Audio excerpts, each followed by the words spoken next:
99% of sports bettors don't get it, but you soon will. I am here to show you how to beat the sports books at their own game. I'm Tony from Betting Analyst. Let's crack on. We titled this 25 times your investment through smart betting.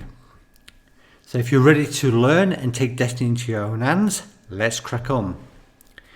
268,835. That should spark your interest. But first of all, let's do some maths. If you are betting at odds of 1.90, you need to be correct on 52.63% of occasions just to break even. However, if you was correct on the same amount of occasions and increase those odds to 1.95, you would have an ROI of 2.63%. If that doubled again to odds of 2, you would have 5.26%. If you did 20 bets a day with 100 on each at 2.63%, you would have 1,578 profit in the first month. And of course, that would double to 3,156 if you could get it up to 5.26% ROI. These numbers are pretty easy to make. Believe me, we're doing 100 to 600 bets a day. You can easily find 20 bets a day, so I don't want to hear anybody say anything any different. And now we're going to take a look at the monthly compounded chart to show you how your betting bank would grow by getting these odds. So on the left, you will see if you was getting the 2.63%, that's the 1,578 profit. If you started with a $10,000 bank, and bet 100 on each, that's what you would have, 11,578 at the end of the first month, and by the end of the 12th month you would have 58,023. Now if you could, like we mentioned, get the odds of 2, that 10,000 would become 268,835 by the end of 12 months. You can see there is a massive difference. It's one pip in this situation is worth about 50,000. So just think, every pip that you get, if you ever need a proof of concept that odds count for more than anything else, this is it. Now we're going to show you how to get the best odds, and this is the table of content. You can obviously look through it, but we're going to skip on to these now and cover them one by one. So the first thing is shop around. Fund a number of betting accounts. Do your research through the odds comparison websites. See who's offering value, which accounts you can get hold of, and then start opening betting accounts. If possible, add betting exchanges and brokers. Now, betting exchanges start popping up in the US, so if you're over there, you can look into Betfair and see how that's going to help you with your bottom line. Finally, you can partner up or buying accounts. So partner up, I mean, if you have somebody, a friend in another jurisdiction who can bet for you, or you can do it through their computer, that gives you other possibilities. I just want to touch on using betting exchanges. Now, most of you should know what these are, but basically it's peer-to-peer betting. It cuts out the bookmaker, and you just pay a small percent of your winnings in commission to the platform provider. So if it's 2%, odds of 2.0 then become 1.98, which is obviously much better than the traditional bookmakers of 1.90. Also on the exchanges, I just want to mention that you can negotiate your odds. So in this instance, yes, you can use both the bet and lay-in function. Imagine in a two-team game, right? So you've got Team A and Team B, and if Team A was being offered at 1.99, but somebody was requesting the lay bet on the other side at a 2.01 on Team B, you could lay the Team B, which basically means you bet Team A at 1.99. So that's something to learn. Betting exchanges also give you a chance to edge your bet. You can look through more betting exchanges, go a bit sort of cross-platform. Yeah, more platforms mean more liquidity. Also, you might get, the 0.1, 0.01 extra by doing this.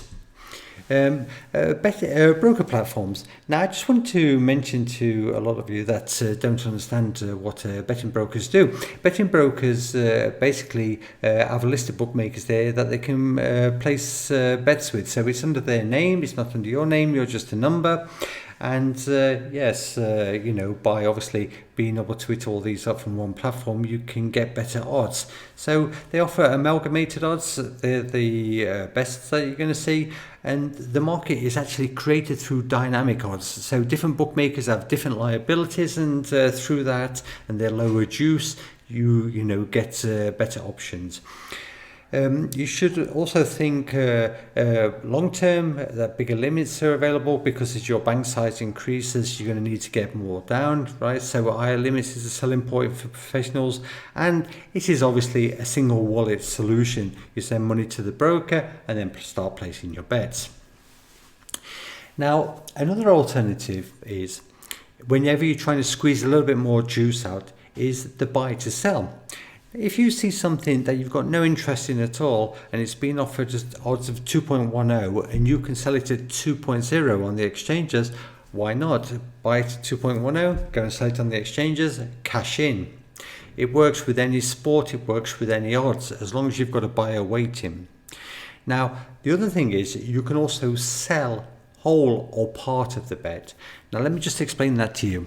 Imagine that you wanted 500 on something, and the odds were like 2.1 that you could bet, but the exchange, you could lay it at 2. You would double up, you'd place your maximum bet, say 1,000 at the 2.1. You would sell what 500 off at 2 on the exchanges, and thus you've created yourself odds of now 220. So basically you have increased your own odds. I also want to discuss cross-playing, right? Get the maximum odds within a site. Did you know that bookmakers often have the same bet within the site but at different odds? So just one example is minus 0.5 in football betting. That basically means a team has got to win. It's the same as the 1x2. So if it's the home team that is the favourite, the 1 is the minus 0.5. And sometimes you will see even the likes of Pinnacle, they have odds of 2 on the 1x2, and they have the minus 0.5 odds of 202. It could be vice versa. Just take that into consideration. By using different sites, you obviously can create bigger odds, and we're going to show you examples of that in a minute, because you really need to learn Asian betting to take advantage. So here is the example, the cross-play example. Imagine the double chance draw away, which is basically plus 0.5, and it's been offered at odds of 1.95. However, by going to bookmaker A, you can get odds of 3.60 the draw, and by going to bookmaker C, you can get the away team 4.5.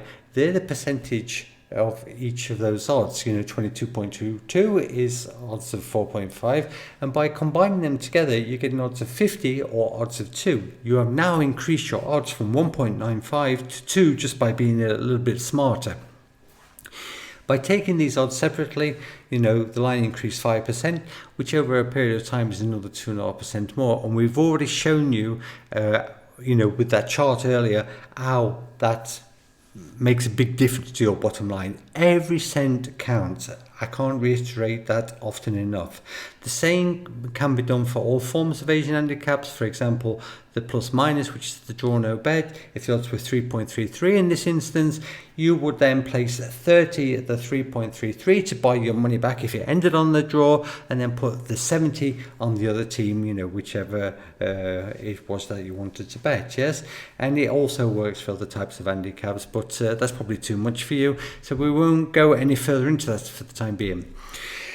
And finally, using software, you can just use the software to beat market odds. That's going to give every advantage possible. The short bets obviously is a no risk scenario. If you can bet the flip of a coin, 2.1 on both sides, it's absolute guaranteed you a profit and you can get stuck in.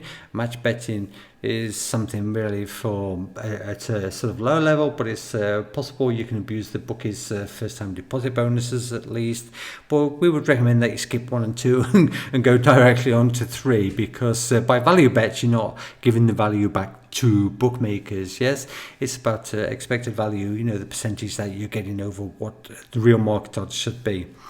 Now, we would recommend that you use something like a Rebel betting for this. They scan 1 million odds per minute, and we've done a separate video on them, and I'm going to give you the link to that in the cards in a second, right?